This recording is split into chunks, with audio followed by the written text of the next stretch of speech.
And so Limit Breaker quests are back, and this time better than ever. So for those that aren't aware what exactly has changed, for starters, let's look at the availability date. It's available right now and will be here until the 17th of August. So you have around 10 or so days to tackle this particular quest. Of course, the quest rules are different this time around, to talk about those in a minute, but when it comes to the reward itself, there are now better rewards. Previously, by going to stage 15, you would get 240,000 Transcendence points and also 25 Spirit Orbs. And with this recent feedback that we did give to Caleb, they've essentially gone ahead and doubled the rewards. So this time you can now get 500,000 Transcendence points and 50 Spirit Orbs. Alongside that, there is now a Rainbow Badge for those that want that extra bit of challenge for getting to stage 20. Previously, the max reward you could get in terms of badges was stage 15, the Gold Medal. Now, in a way, you're potentially encouraged to challenge yourself if you possibly can, go further than stage 20 to get that Rainbow Badge, and it does look quite cool, I must say. With that said though, let's have a look at the rules and go over some of the better characters to use for this particular month of Limit Breaker. So slot 1 does have more rules than usual. In this case, we are going against Power Attribute Soul Reapers, and there are 4 rules for this particular slot. Speed damage times 2, melee damage times 2, healer effect times 2, and there also are Frozen Pulls. Now, without a doubt, the best character for this particular slot is going to be the new 1000-Year Blood War Yachiru Unohana. Not only is she an amazing character to play with regardless, she of course does feature the new Rampage skill, which is almost designed for this particular game mode.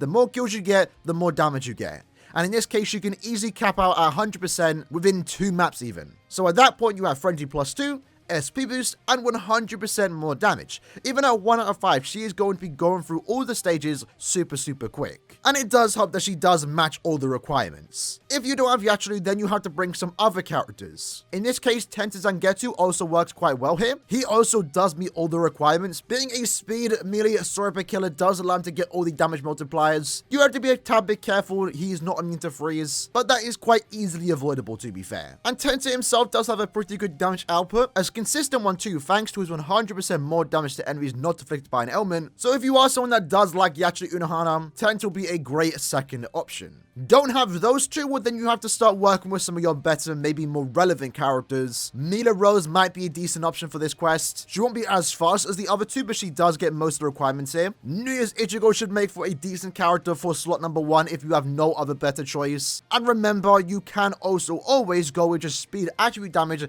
and melee damage times 2. You don't entirely need to have killer effect here.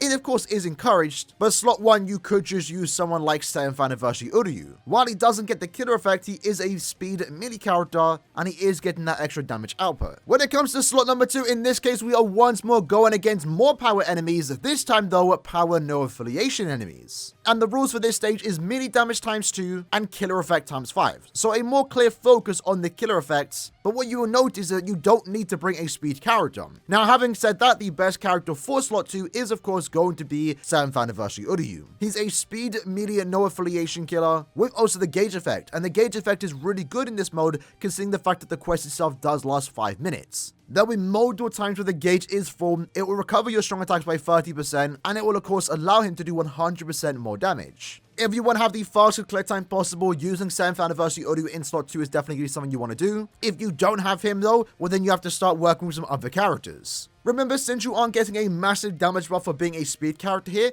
if you have no other better option, you can go with any other melee no affiliation killer. And in that case, someone like 8th Anniversary White would make for a decent substitute for slot number 2. Of course, no one is going to be a replacement for Uryu, he is the best character without a doubt, but you definitely can work with some other options. Don't have him? Well then you can go with someone like 1000-Year Blood War Ichigo. He's a melee no affiliation killer, and depending on your transcendence level, might allow you to get quite far. And I guess I want to throw this character out there for those that are massive Grimmjow fans. White Day Grimmjow might be a decent character for this stage. He is after all a melee no affiliation killer in the speed attribute. If you have him and no better option, and maybe you already worked on him, well, he might be a decent character to throw out just for this particular slot. Now, when it comes to slot number 3, and this will be going forward for every future Limit Break quest, this is the flexible slot. Now, in this case, we are up against the Mind Attribute Hollows, So ideally here, the best character to bring is any Heart Holo Killer. And coincidentally, we did just get 2 in the most recent months. But keep in mind, the quest itself is designed for you to bring any character for slot number 3. As mentioned here, to make the quest easy to attempt with a variety of characters,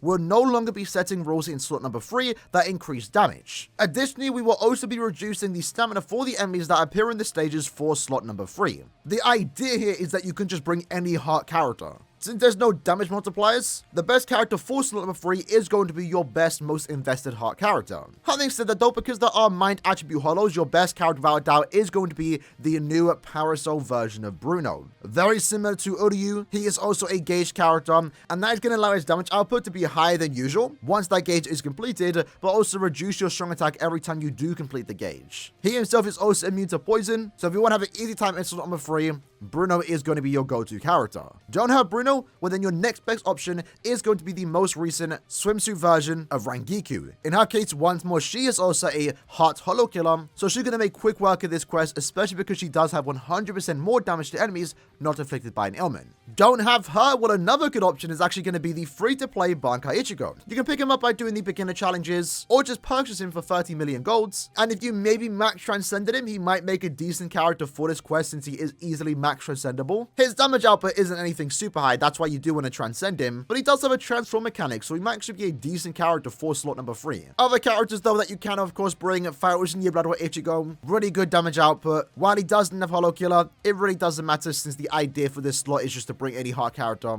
And of course, good or reliable 6 anniversary Aizen, can't go wrong with him if you have no other better option. With that said though lads, that was the breakdown for this month's Limit Breaker quest. Definitely go ahead and do it if you haven't already attempted it. It's a very easy 500k Transcendence points and of course also 50 Spirit Orbs. The rules themselves are super easy to obtain, and whether you want to push past stage 20 comes down to you if you want to challenge yourself. For me, I'll definitely be trying to push for stage 30, and we'll have videos and live streams coming out later this week of me attempting the quest. In the comments below though, let me know what team you guys used and how far you did get. I'm curious to know, and I'll see you guys next time. Take care and peace.